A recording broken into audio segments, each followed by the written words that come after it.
जळगाव जिल्ह्यातील पाचोरा इथले ट्रक चालक राजेंद्र पाटील हे आपला ट्रक घेऊन कागलमधील साखर कारखान्यात साखर नेण्यासाठी आले होते।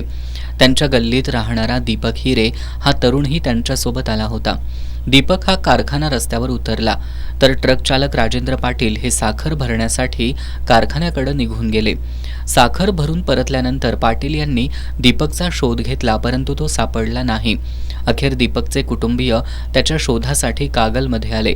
6 फेब्रुवारीला दीपक बेपत्ता असल्याची तक्रारही कागल पोलीस ठाण्यात दाखल करण्यात आली। तेव्हापासून दीपकचे वडील बबन हिरे कागलमध्येच थांबून त्याचा शोध घेत होते।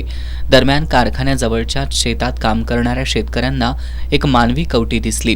त्यांनी कागल पोलिसांना याची माहिती दिली।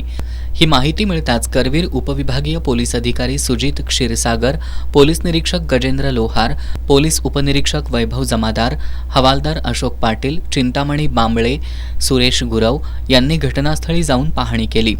मृतदेहाच्या खिशातील कागदपत्रावरून तो मृतदेह दीपक हिरे याचा असल्याचं स्पष्ट झालं। मृतदेहाचा उर्वरित भाग 100 फुटाच्या अंतरावर छिन्न विछिन्न अवस्थेत आढळून आला। दीपक हिरे हा अनोळखी परिसरात आला होता।